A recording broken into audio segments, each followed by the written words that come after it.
Welcome everyone to this beautiful fall day. I'm Kristen Taylor. I am Director of Education and Community Outreach with the Mental Health Association in Michigan, also known as MHAM.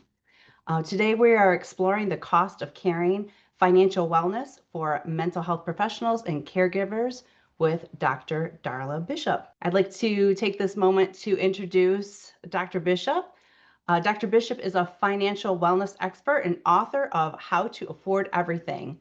She offers thoughtful, judgment-free workshops designed to equip individuals with the skills and clarity to take control of their financial well-being. So welcome, Dr. Darla Bishop. Good afternoon, everyone. I think everyone is in the Eastern time zone. I'm super happy to be with you today. I keep my introduction short because you'll learn a lot about me throughout the session. And this size of group is like I love group sizes of like 15 or less, because then we can really get into the work. So there are several things that we'll be spending our time on today. Essentially, like, this is really an hour and a half for you, but because you are in a caregiving role, whatever that looks like, either as a professional, in your home life, in your community, you'll be able to use some of the tactics and strategies that we will practice also in your caregiving.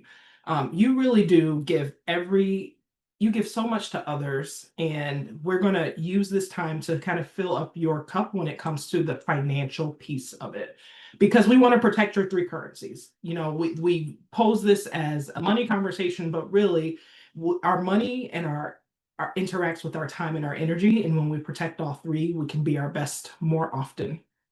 And besides, you deserve the care that you give to others. And so there are a few things that will help us, because I mean for this to be an interactive hour or so together.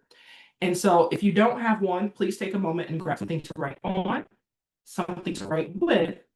And it appears that many of you are joining from a larger screen. So if you had a cell phone or other device nearby, we'll do some interactive polling. And I'll just pause for a second to let you do that. While you're getting your supplies for the interactive portions, we're actually going to go right into a poll. So I don't know if you've ever used menti.com, but you can either scan the QR code or type into your favorite browser, menti.com, and then it'll ask you for a code. So I took the time today because if I don't take the time, it'll never happen. Self-care and learning about self-care and learning about these strategies and remembering to do them is challenging. So you have to make the time. That's my reason. Yeah, thank you so much for sharing that, Pamela. From the chat, tools and ideas for self-care and realizing when it's needed. Those are, thank you so much for sharing your reasons. I'm going to switch my screen a bit. So earlier today, I talked a little bit, very like in 2 seconds, that there are three currencies we are managing. So in your experience, and this is audience participation time, how has your time or your energy interacted with how your money is flowing?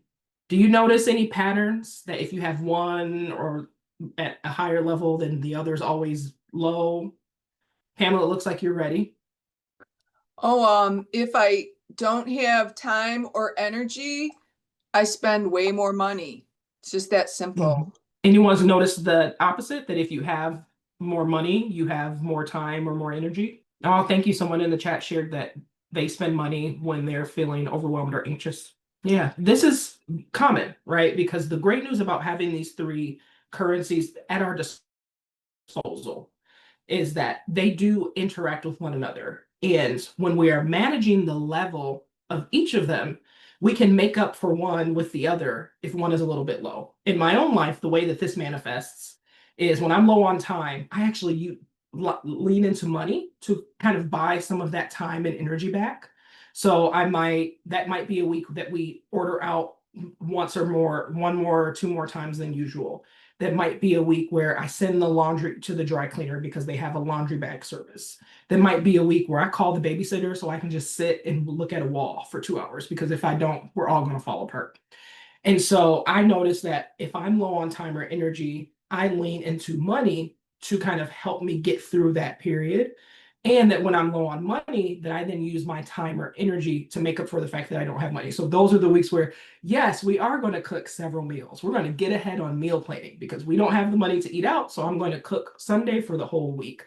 Or, we don't have money to use the laundry service this month. That would make things too tight. So what are we going to do to make laundry more manageable by splitting up, dedicating the time and managing my energy around the task? So just wanting to have that in the back of your mind as we go through this conversation, that yes, money is where we'll start, but when money might not be the solution, that we might be able to use those other currencies differently to make up for that. Although money's always my solution. And so if you signed up for CEs, and whether you did or not, our learning objectives today are really just to identify how some financial stress contributes to burnout as a professional, as a human, as an adult living in today's world. Um, Explore some of the psychological and cultural barriers to setting financial boundaries with those around us. And then start the process of building a personal sustainability plan when it comes to money. And then just generally promoting some financial wellness as part of your ethical professional practice, right? Because when you are not as stressed about money, then it's much easier for you to show up as a professional to those you are serving. Um, there is a huge financial cost to compassion, right? And then if this is part of your work, that there are common stressors that come up with people who are in the healthcare professions.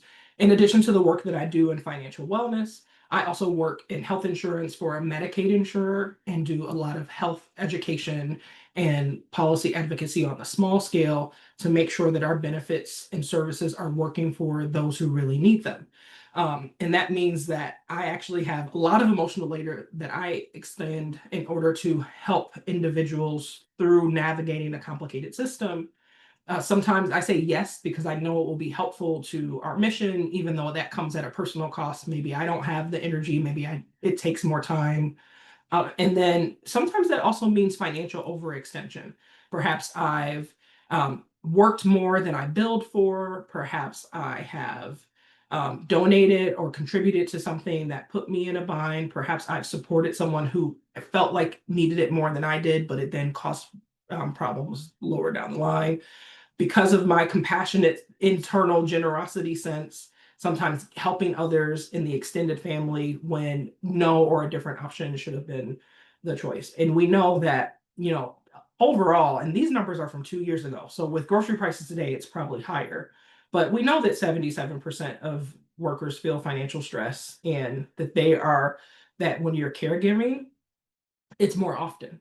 And someone in the chat, thank you, says that you know someone who has Medicaid in her life and they're cutting their staff wage, and because of that she may be losing staff, right? And so that this is causing additional stress around the caregiving. So one more poll, again, we can talk about this live because you are able to come off mute and join the conversation. Oh, there's a different question here.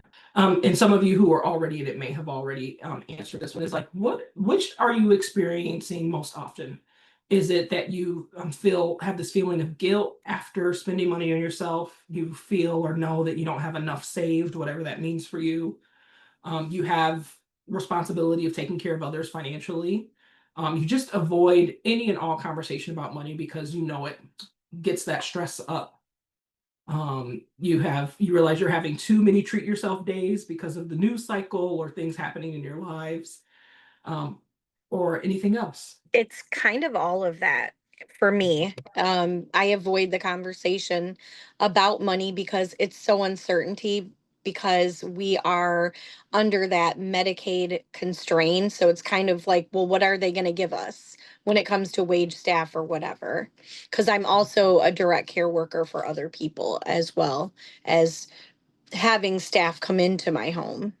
That uncertainty is so tough to navigate. A couple of responses, some feelings of guilt when spending on themselves or not feeling like they have enough saved.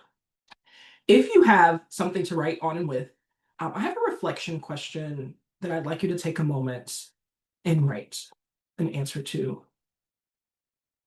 And even if you didn't respond to this in the poll, what amount of money, if there is a number, would you have in your savings account that would make you say, I feel really comfortable?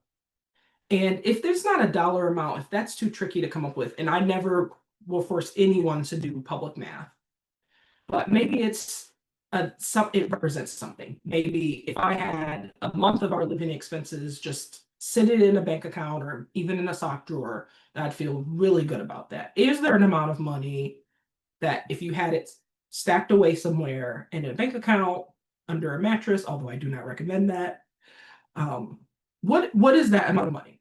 Is it a dollar amount? Is it amount of time and runway you might have should something in your life drastically change with how you earn money or how you spend money? And if you could give me just a thumbs up or other reaction once you've written something down. Did anyone, as you wrote that number down or wrote the amount of time down, did you get a surprise? Did something surprise you about how much or how little you thought it might need to be? Yeah. Patricia, Pamela, I see you nodding your head. Could you tell me a little bit more? I need more money than I have. Amen to that. Yeah. I mean, to be comfortable, yes. To be comfortable. Okay. And did writing the number down feel like, okay, well, now I know, or did it feel like, oh man, how will I ever get this? On which side of that scale? I don't feel like it's attainable. Right? Interesting. Okay. I mean, maybe We'll it talk is. Maybe it is. You know, I just don't, someone just wrote in here like $1 million. Well, mine isn't $1 million, but like I'd like to put away a year's salary. Right. And that's probably, I don't know how I would do that. You don't know how you would do that. And one thing that I'll share with you at the end is I have a great resource center on my website that if these are some of the questions you're thinking about where you can do a little bit more of this work. And one of them is climbing the savings ladder. Because the idea that you need a year's salary, it might not be that you need a year's salary, it might be that you need a year of your expenses. And when you're not working, in most cases, your expenses actually go down quite a bit, right? You may not be spending as much on gas, you might not be spending as much on transportation, you might not be spending as much on dry cleaning, if that's a thing we're even doing anymore in 2025. You might not be spending as much on conferences and license renewals and all the things that come along with the cost of being a professional. And so that number might be smaller than you initially wrote down, and it might be attainable if you break it down that way versus like, what would it take me to live for a year versus what is it that I earn for a year? And then in the chat, lots of people got into this. Thank you. So folks have said that they have a goal number but haven't been able to achieve it because of the uncertainty of wages. And that it's a hard number to even think about because of the environment currently and not know what the number would be for today versus in the future. And that's where that stress comes in. And then wouldn't know how, because a shift in the family dynamic also turned finances on its head, right? In addition to the additional stressor of this new caregiving responsibility. Boundaries can be important to how we do our work and on our inner work, especially. And that these really can be the key to your resilience. But how do you make those happen when you have all of these things pulling at your finances, at your time, at your energy? And how can you remember or even get to the place where knowing that when you say yes to someone, that you make sure you're not saying no to a priority that's really important to you today and maybe even future you? So another question, oh, sorry about that, is if we're thinking about how you currently use the money that comes into your life, do you know what your spending personality is today? Not what it was a few years ago or even a few months ago, but what's your spending personality? Are you the saver where you really prioritize saving for today because you'll know at some point later you'll enjoy it? Are you the spender? You know what? I'm here for a good time, not a long time. So I'm going to enjoy the best that life has to offer and it'll all work itself out. Are you the builder where you're making the most of your money? You're having a little bit of fun, but you're also building things that might come in handy later? Or are you the giver? Are you the person that even if it's your last, you're going to give it away because you know it will somehow come back to you by caring for the community? Could you put in the chat which one do you think you might be right now in this stage of your life? So we're going to do a little bit of work. And let's see, how many are we in the group? Because we might break into small groups. We'll see how it goes. So if you have your piece of paper or notebook or whatever it is you're writing on, we're going to do a little bit of a self-assessment. So rate yourself on a scale of 1 to 5 for each of these items.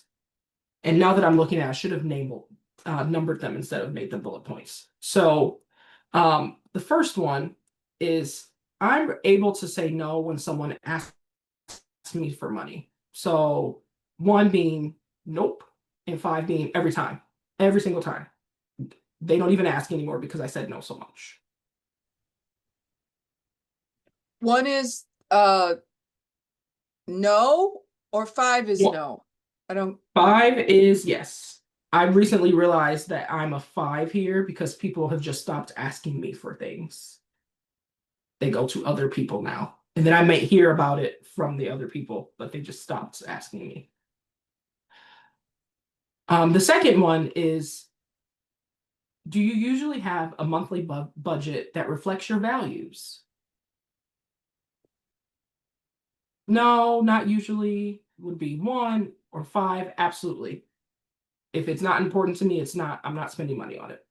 This last one might not apply to each of you because we're not all working in a situation where overtime or extra projects are available. But if it does apply, do you feel like you put limits on how much you work or do overtime, even if you think you could use the money? So I'm interested to know, is there anyone who rated for the first prompt, which was being able to say no when someone asks you for money? Did you rate yourself a 1, 2, or 3? Meaning that you more lean to, yeah, I can give it and I will. I said 3.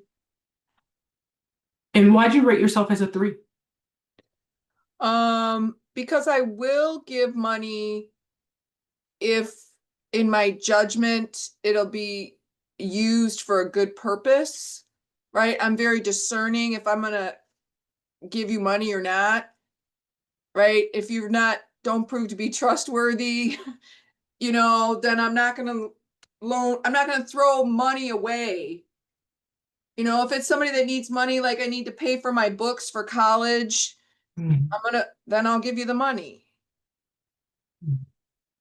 So I guess I'm discerning. So I can say yes, I can say no. Thank you for sharing that.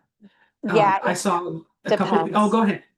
Yeah, I'm the same way. It depends. I am discerning as well, but I am more of the person that I will literally take out of that special fund that I set aside for maybe hair for myself, and that's the giver part. Thank you for sharing that. And then there are folks on the other end, the 4s and 5s. So why did you rate yourself a 4 or 5? Like it's pretty easy for me to say no. I'll share. I think I'm somewhere between a 4 and a 5. Generosity is absolutely one of my core values, and I've built my budget and our life around that. And so I have very specific ways that I give and contribute. And so if it falls outside of that, because I've been so thoughtful about how I built that into our budget, how I built that into how we work through the week or the day, that when someone asks me for something that feels outside of that, I'm like, nope, I already have a plan. So I'm going to say no, but thank you so much for asking. And because I have such a strong value-based budget, and we'll talk about what that is in just a moment, it feels really easy to say no because I know my heart and my budget and the way that I live are all aligned. And so no one can say, wow, you're really selfish or you don't contribute, because I know on face value, it's just not true. I just don't want to contribute to you or to this, because that doesn't fit in how I've built my budget and how my life flows. And so upholding the boundary feels really easy because I've done that work around a value. Can I ask, when was the last time you went through any type of values exercise, whether it be for work, for a social group you're in, or just online? Probably been a while. I'm going to drop a document into the chats. I had the link ready, but of course it went away on me, so I got to pull it up again. And we're going to do a fast action values exercise. And so if you still have something to write with, and I will make sure you all have a link to this so that you can finish the activity on your own time. And so these are a few key values that come from an assessment tool. And these are a variety of satisfactions that you can obtain not only from your work, but from the things that you do with your day-to-day life. And so the way that this scale works is you would rate things very quickly, like without thinking too much, as 1, not important at all, 2, not very important, 3, reasonably important, or 4, very important. And so I would like to just slowly scroll through this. And instead of having you rate them just for the purposes of this conversation, I'd like you to jot down any of the values that feel really important. So as I'm going through, authenticity is top of list. So that's one of the ones that I would write down. So I'll stay on this portion of the screen for a moment, and then I'll scroll down in a bit. And we did have some people join, so you may want to kind of talk through, what this exercise is right now for those that are just joining. Oh, thank you. Yes, if you've just joined us, we were just starting to talk a little bit about how our values tie into our spending. And so this is a values assessment that I will make sure you all have the link to, not only in the chat, but after, so that you can do the activity. But in this moment, as you read through these lists of values and descriptions, if there are any that feel really important to you, jot that down. I'm going to scroll a little bit further in the list.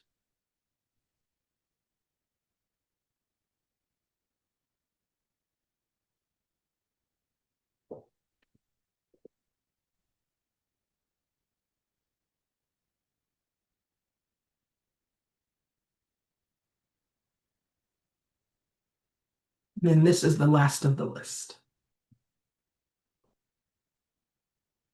So as we scroll through the list of values, which are the values that popped out as being really important to you at this time in your life? Based on our conversation earlier, I wonder if stability is really important for many of you, that you're looking for additional stability. I saw someone put in the chat, flexibility, leadership, fun.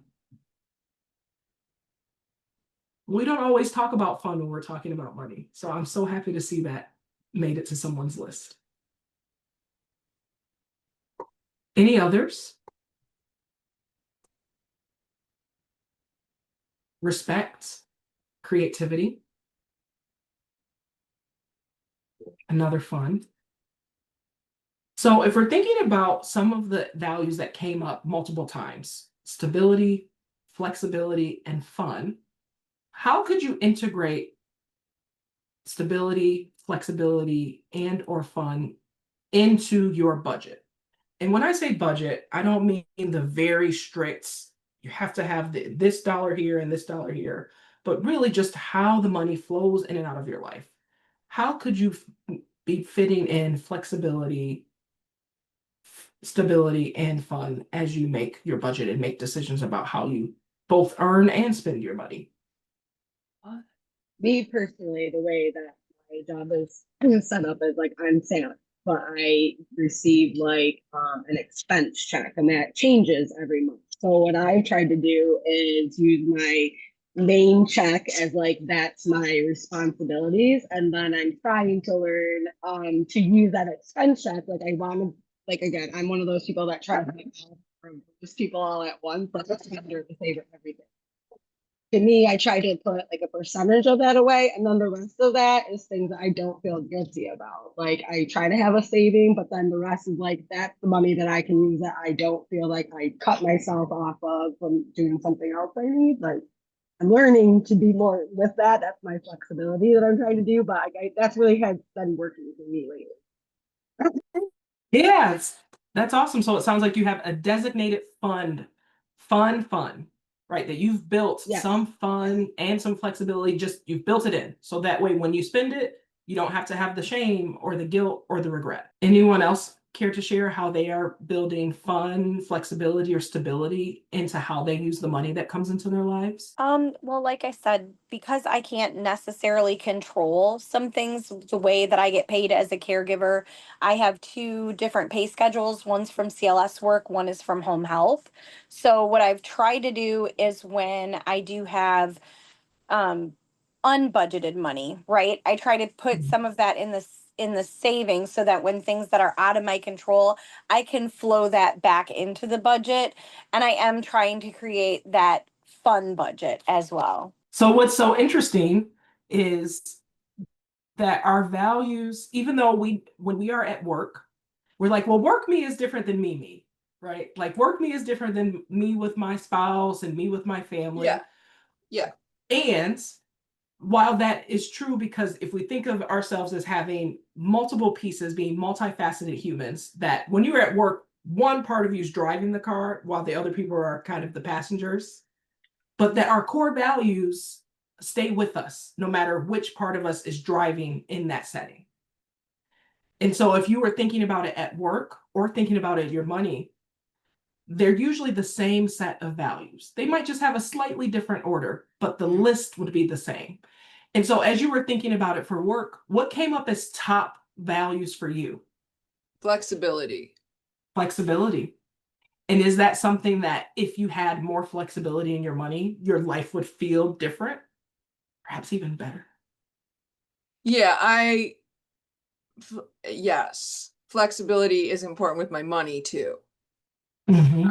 I don't like being on a strict budget. It makes me crazy. I have a hard time making a budget because then I have to stick to the budget, and I want more flexibility than that.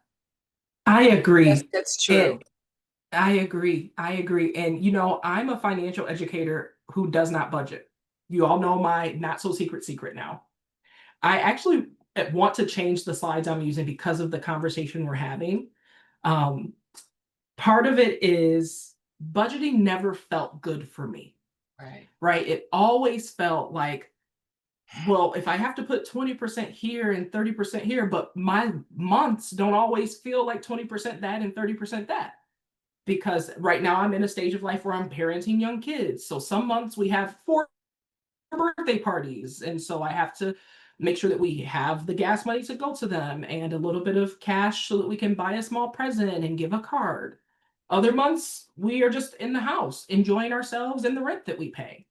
And so if I had to stick to 20 here and 30% here and 50% here, that never worked for me. And so I feel the same way. And so some of my students say, you know, I realized you didn't teach me how to budget. I'm like, you're right, I didn't. And so the values-based budgeting means that you go through this process of, instead of starting with these rules, you know, you've probably heard of maybe a 90-5-5 budget. And that's usually a budget you might use when things are really tight and you're trying to adjust some things. Or a 20-30-50 budget, where some percentage is going to savings, some percentage is going to spending, some percentage is going to the things you need in order to live, your rent, your utilities. Those never ever worked for me. So I do it a different order. So I instead create something called the magic number. And the magic number is the number that represents how much I would have each month. And in that month, I was able to pay all of my bills, put a bit aside for future. And future could mean retirement me, future could be next month me, I was able to put something aside for the future. And when something came up, and it doesn't always have to be a bad thing that comes up, right? It wasn't that the pipe burst, but maybe a friend I haven't seen in a while ended up having to come in town for a funeral. And she didn't tell anyone because she didn't really want to have to do a lot of meet and greets because it wasn't a happy time. But she called me because she knew I would figure out a way to get with her, right? And she said, I'm in town. I'm only in town for 2 days. Could we go to dinner? And I said, yes, we can go to dinner. I'll call the babysitter right now. I'm so glad you called me. I can't wait to give you a hug. And dinner's on me because you had to figure out how to get here on short notice, right? That something like that happened and I was able to cover it and have a great time with my friend. And so I figured out how much it would cost me to have that month where all the bills were paid. I put something aside for the future and something unexpected came up, bad or good, because we are inviting the good. And how much, whatever that dollar amount was, I figured out how to go create that money. Now, in your profession, if you are seeing clients, then that might mean you shift how you do your client mix. Do you expand your hours so that you can see a few more clients in the evenings or on the weekends? Does it mean that you shift which clients you're taking? Perhaps you get a bigger pay when you have a cash paying client versus certain types of insurance. Does it mean you do some consulting work? Because while your main practice might be caregiving, but you also are really skilled as a project manager or as a strategy partner, or you could be doing some online moonlighting through one of the mental health platforms like Headspace, or I always forget the other one because I just am more familiar with Headspace, right? Are there other ways that you could pull that money in and not forever, right? Maybe it's just for 3 or 6 months to stabilize, to build up a savings account so that you had more of those months that felt like magic. And so that's how I budget, and that feels really good. And that's how I create the stability. Someone put in the chat that for stability, one of the ways that they do it in their home is they get with their partner and hold a weekly meeting. As part of it, do a quick touch base on what's coming in and what's going out. Now, for me, weekly would be a lot. The way that my brain works, monthly is probably as often, but quarterly feels better. Just because things happening week to week and month to month are a little too all over the place. But over the course of a season, I kind of know what's happening. I know which sports we're playing with the kids and what fees are associated with that. I know whether it's a heavy birthday season or a heavy holiday season, if it's a travel season for work. And so that means we got to have different supports in the home, meaning we might be spending more money for takeout or grocery delivery or laundry help, right? So that feels good. Pamela, I know you're not the only one here, but like, how does that feel as you were listening to that and thinking about that? How did that feel? Fine. Good. So thank you for calling that out around, wait, am I doing this about work or am I doing this about money? Well, you are you in every space. It just means one part of you might be in the driver's seat while the others are passengers, but every part of you is still there. So your values at work are still your values. Yeah. I mentioned very briefly because we ended up having a slightly different conversation than I planned, and I'm so thankful for that. I'm actually going to switch slide decks. Okay, we're going to do a budget clarity exercise.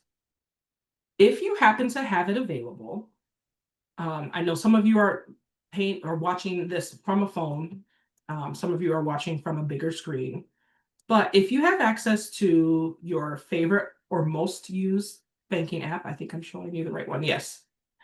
One of the fast action things we can do to get clarity in our budget and where our money goes is to literally look at where it went over the last 30 days. And so today is September 19th.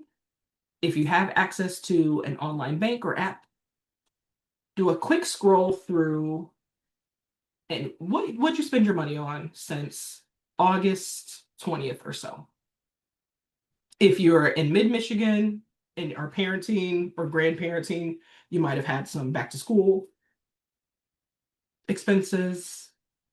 You might have started to hit the fall activities. like cider mills, corn mazes. It's a little early for that yet. We had a holiday weekend in there. So where did your money go over the last 30 days? And I'll give just another 30 seconds or so to do this very quick scroll. Set a timer. So the question that commonly comes up is, did you have any unexpected things come up?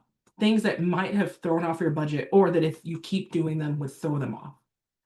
Common leaks are things like subscriptions, like, oh, I forgot I'm still signed up for that or a member of that. Any impulse or unplanned purchases, and maybe food delivery outside of your norm. So I actually just went through this exercise for my own self a few days ago, and I realized that I spent less this year on back to school supplies just because we actually had a ton left over from last year. I overdid it last year, but that I went a little excitedly at the school welcome party. So we had a really big grocery bill that first week of September that was out of the ordinary for us. Did you notice anything that was like, oh, where did that expense come from? Or why was that so high when you looked at the last 30 days? Well, I think for me, it's always something different, right? Like last month, I seriously had to buy some underclothes. Mm-hmm. Okay, so and I kind of spent a lot of money because bras are expensive, right? So, but I don't do that every month. My kitchen's under construction. So I actually spent a lot of money at the grocery store because I food prepped a whole bunch of stuff because I know I'm not going to have a accessible kitchen. So I probably spent more money on groceries than I normally would, but trying to save money on eating out. So Right. So hopefully that'll even out over a few weeks. yeah. Does anyone feel like they have a really well calibrated spending that there isn't room to cut? Like, oh, we're already keeping things pretty tight. There isn't really a lot of leaks happening. We've patched them all or fixed it. The leaks just keep coming. Like not that it's not always unexpected, but when it rains, it pours. Like the fridge goes out, the washer goes out, and you just can't go without those things. Yeah. Right. And so it's like, whoa, the cumulative impact of if it was just one thing, we would have been okay. But it was one, then another, and we didn't catch up from the first thing yet. Right. And then a lot of times I've tried to get away from this, but I've fallen back into the pattern of throwing it on the Home Depot card, which is at like 23% interest. And I know in my mind, like that doesn't make sense to be borrowing that. You need to use your emergency fund, but the emergency fund, it's just not what it needs to be right now. It's not at that. Yeah. These are real, absolutely real things that we're all managing with. And so as we talked about values a little bit, because they're that kind of that basic and fundamental belief that guide or motivate your attitudes and actions, it's like, okay, as I build the base plan, is my base plan aligned with the things that I say are really important to me? And I have a very silly story about this, but it's my favorite one to tell, where I was on a podcast interview and the gentleman who was interviewing me said, well, Dr. Darla, since you know how to afford everything, how do you help me convince my wife to buy me a boat? Because I really want a boat. And I said, well, you're going to like my answer better than you think. I said, well, why do you want the boat? What is it about the boat? Is it that you feel great anytime you're on the open water? Is it that it's the only time you can get the family together anymore is if you tell them you're pulling the boat out? Is it that that's how you get your weekend relaxed time? Is it because you need to fish because that's how you fill the deep freezer? Like, what is it about the boat? And he said, well, you know what it is? My parents are getting older. all the kids in the family are now, to and through college, and they're starting their own lives, they're starting their own families. And so we always need something to kind of make everyone come out. And I think if we had a boat, people would come out more often. We could have more family time. I said, oh, so what you're really after is the family time. So what is your birth order? And he said, well, I'm the oldest brother. I said, then we found a solution. If what you're really after is the time together with your family, then get that. Pull your rank as the older brother in the family and say, we're getting together on this date. If you're not here, I'm going to be really upset. Give them advance notice, give them a job, make it potluck style. And if you do it far enough in advance, you could even rent a boat for the weekend. And that way you don't have a monthly recurring expense in order to get what you're really after is that family togetherness. And so I'm wondering if there's anything in your budget that kind of feels that way, right? Like where, well, if I get the boat, then we'll have the family time. We'll skip the boat or rent the boat or borrow the boat. And again, I know that that's a very silly example, but it's just my favorite one to give because I got him to think about what was really important. And it wasn't the boat at all. The boat was just one of the ways he thought he could get what he wanted. We've already talked about the currencies a bit. And you've probably, many of you have shared all the different things you're doing to, I said yes to the boat. Okay, Angela, well, I hope you're loving the boat and that you're getting lots of enjoyment out of it. Whenever we're making any big changes in our lives, whether that's physical fitness or a new habit we're trying to do at home or changing the way that we use money, sometimes we kind of wait for this moment of, well, when I get motivated, when I feel good, when this changes, kind of like this win, but it's always a win, W-H-E-N, that's a little bit further down the path. And what I want to encourage you about today is that action is really what changes things. That if you're thinking you want to be a runner, reading all the magazines about running, going out and buying the best shoes, researching all the running clubs, that's not the thing that's going to make you a runner. What's going to make you a runner, even if it's ugly, even if it's a little painful, even if you feel super awkward, is putting on the darn shoes and running. And so when it comes to your money, if there's something that isn't working, make a change, right? Figure out what your magic number is. For those of you who joined at different times, the magic number is the way that I budget, where I actually make a list of what amount of money it would take me to have the smoothest month ever. All the bills are paid. I put a little aside for future me, whether that future me was retirement age me or future me is next month me because I'm going on a trip. And something unexpected happened, like a repair, or a friend came to town and I wanted to take her to dinner. What is that amount of money that I need? And then took action to either, because there's just two ways to fix your money, two ways. Either cut your expenses or increase your income. Now, in the best of circumstances, you're able to figure out how to do both at the same time. So are there opportunities to cut your expenses? And this could be temporary. We don't believe in suffering over at the How to Afford Everything shop. We don't believe in shooting on ourselves. We look at how our money has flowed in the past so that we can shift how it flows later. And we approach it with curiosity. And so what's an action you can take when it comes to one of those two categories, or perhaps even both?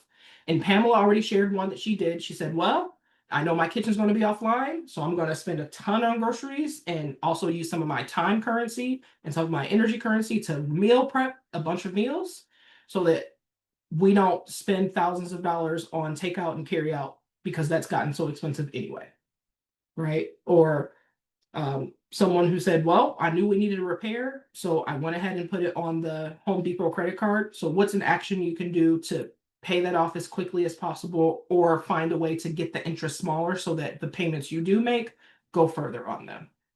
So it's because action is what leads to the momentum, and the momentum, you get some success. And then once you get success, you just keep rolling. And so it's the action that changes things. We didn't talk a lot about debt because that wasn't what we were originally scheduled to do. But if debt is one of the things you're managing, there are two ways to approach debt. Now, for those of you who are math enthusiasts, again, no public math, I will never make you do public math. Debt avalanche is where you take all the, you make it, both of these start the same way. You make a list of everything you owe. Now, I always encourage that you make a list and you include even the small things, like maybe you borrowed $100 from a relative. So write down relative and $100, and then the gas station credit card, and then the Home Depot card, and then maybe you have a Visa or an American Express. And so once you have them all written down, if you're doing the avalanche, which math tells us is better, you would focus on paying the thing that has the highest interest first. If you're doing the snowball, you would actually focus on doing the thing that has the smallest debt first. So it might be that $100 you borrowed from a relative. The reason I always recommend you include those small things you borrowed, especially from friends or family, is because you want to keep your credit good with those folks. Maybe even more important than Chase or Home Depot, because those are the people you have relationships with. And so when they know that they've given you something and it came back to them, that preserves the relationship, and it allows you to go back if you need to. Now, when it comes to these things, there's so much power in small wins, so much power. And so if you're working to get yourself out of debt or save, think about which gets you the win the fastest. And so that's why when I'm working with someone on their debt, and if that's something, a couple of you expressed that's something you're working through now, is do the snowball. I recommend that 100% of the time. That's where you work on the first debt, just pay everyone the minimum until that first one is gone. And then you work on the second one, which is now the top of your list. Pay everyone else the minimum until that second one is gone. And so on and so forth when you work your way down the list.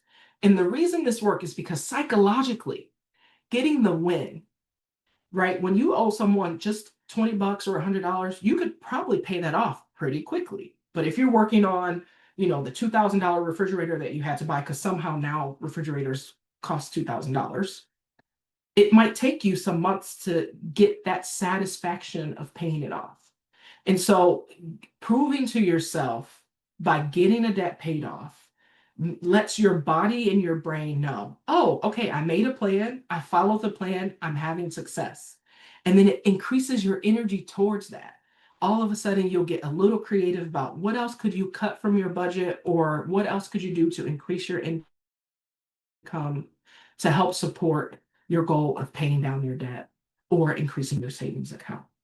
Same thing with savings. Many of you talked about earlier, I asked you, like, is there an amount of money that would feel good if you had that saved up? A couple of you said really big numbers, like if I had $1 million, like that song says, if I had $1 million, everything would be great. Or the number's bigger than what I have now. And so same thing with the power of small wins. Climb the savings ladder. And the idea here is that your first goal when you're saving up money, if you're starting from zero, if you've got nothing in the separate savings account, if you've got nothing in a retirement account, if you've got nothing that you could put your hand on separately, the idea is to start small so that you get the win. So your first goal is $500. What would it take you to get $500 set aside into a separate account? When you get to $500, have a little party, a cheap party, by yourself. Don't invite anyone. You can have a small treat, but like small. And then your next goal is 1,000. How do you get from 500 to 1,000? Great. Now, how do you get to a full paycheck? How do you get to a full paycheck? Because did you know that if you get a full paycheck ahead, you're doing better than 2/3 of the US? That 2/3 of the US are currently living paycheck to paycheck. So if you get yourself where you have a full paycheck set aside, you're doing better than 2/3. And you clap there piece by piece. And then what would it take to get that number up to a month? And so break down how you could squirrel money away, $5 here, $20 there, so that you could get up the savings ladder. And all of a sudden, you might find yourself where you do have a full 6 months of your expenses put away. The other thing that can make a difference here is automating whatever you can. If you can make these changes easy on yourself, then it's easy on yourself and they're more likely to get done. And so when it comes to saving, that might mean that you have a scheduled transfer either directly from your paycheck for those of you who are working, where it comes right out of your direct deposit, or as soon as it goes into your main account where you have it every other Friday or on the first or the last day of the month, transfer into a savings account so that you don't have to do the logistical work of moving the money around. Same thing with your bills. If you're in the place where you could put your bills on automatic so that you're not having that extra mental load of, did I remember to mail the check? Did I remember to push the button? Did I remember to swipe the card? Because it's already automated. That also makes all of these things easier. And when you have less mental load, this helps you be a better spouse, a better parent, a better caregiver, because your mental load is lower and your stress load is also lower because you're managing and holding fewer things in your brain. So here are some of the things that people automate. Bills. Now, I know for me, there are certain bills that I know there will be no problem paying them because the day that they're due and the day that my paycheck comes, the money's going to be there. There are other bills that I'm like, I'm not as sure. So if you're just starting off on your automating journey, it doesn't have to be all or nothing. It can be, I know that I can automate these 2 or 3 things and it won't cause me more stress than it relieves. Same things with savings, same thing with debt payments. If you have, for the person who shared that they recently had to make a purchase and put it on a Home Depot card, if you haven't already, please, please, please take the step of making sure that the automatic payments are turned on for the minimum amount. Turning on the minimum payment amounts for any of your debts can be really a savior. Because if you got busy, if you got distracted, knowing that at least some payment was made will save you a late fee and might save you additional interest charges. So even if you're planning to pay way more than the minimum, just go in and toggle that button of yes, please make the automatic minimum payment by the due date. It can make a big difference, especially if you're on a debt and credit score improvement journey. So we're getting toward the ends. And one of the things that I wanted us to do, and we did parts of it today, is for you to come up with an action plan. If you have issues in your money life that you want to just be different, you want to feel different, you want things to flow differently, one of the things that we forget is, you know, if you've ever seen any of these movies that have a time travel component, right? Like Someone and Back to the Future. There was recently a horror movie on Netflix whose name I can't remember, but it was actually a really good movie where they go to the past to try to catch the serial killer. You know, the person who goes to the past is always so worried about who they talked to, who saw them, whether they were dressed appropriately for the time, what they said, did they show their cell phone, because they don't want to inadvertently change the future by some small action or interaction. But we forget that we can take one action today that can completely change the trajectory of how our money flows and feels. And so I'd like you to write down, hopefully you still have something to write down on and with, something that you might do before October 1st. So we've got not quite 2 weeks left before we're in a new month. For those of you who are maybe solo practitioners and work by quarters, a new quarter.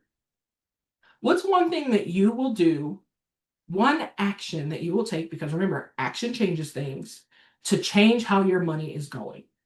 And if you're so brave, I would love to either hear those or to see those populated in the chat. I have a few things on my to-do list, so I'm going to add one thing I'm doing. I'm going to be bravely looking at the interest rates on some of those cards that I have, and then knocking them out one by one. Thank you for sharing that. I'm really excited for you to do that.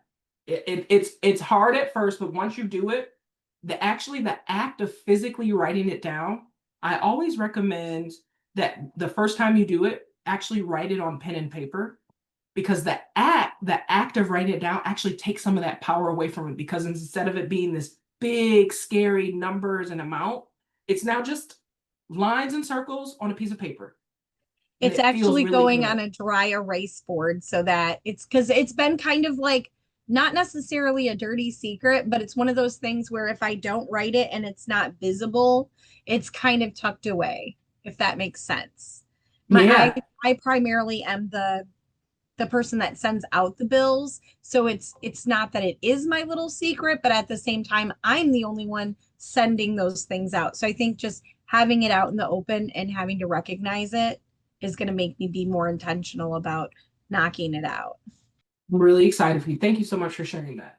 I saw in the chat that someone's going to begin the avalanche method to pay off debt that they have. Excited for that. Again, I still recommend snowball. You get the wins faster, and you end up saving money if you have if the numbers are close. So if you have more than, it's about $13,000 in debt, then it is better to do avalanche because you'll pay less interest. But anything below that, it actually ends up negligible, or you save time when you do snowball.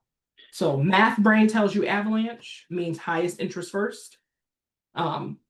Human brain says snowball because then you get the satisfaction of the win sooner and more frequently. So I have a mortgage and I have a huge payment on a roof. That's my debt. I mean, credit cards I try to pay off, Just keep those empty. Mhm. right? So, but what I've been doing is like paying extra on the mortgage, but Yeah. like to try to pay that down. But this debt on the roof is more money in interest than the mortgage. So maybe I should be paying extra on that. That's what I was Yeah. thinking about. Yeah, that would make a lot of sense, because the mortgage, as long as you pay whatever your required mortgage payment is, nothing bad happens, right? But getting rid of that roof debt would feel really, really good. And then you can go right back to paying off the extra to the mortgage. Yep. That does make a lot of sense for you, Pamela. Anyone else want to share an action they're taking? Well, thank you so much for your time and attention. We have more time for questions, but I do want to make sure I want to drop a couple things in the chat so that you have it. Here's how you can find me. I'm at darlabishop.com. My email address is info@darlabishop. I have lots of free worksheets, because when you're starting out or starting over in your money journey, it can be scary if you're not exactly sure how to do it. And so I have a lot of exercises that are available for free download at my resource center.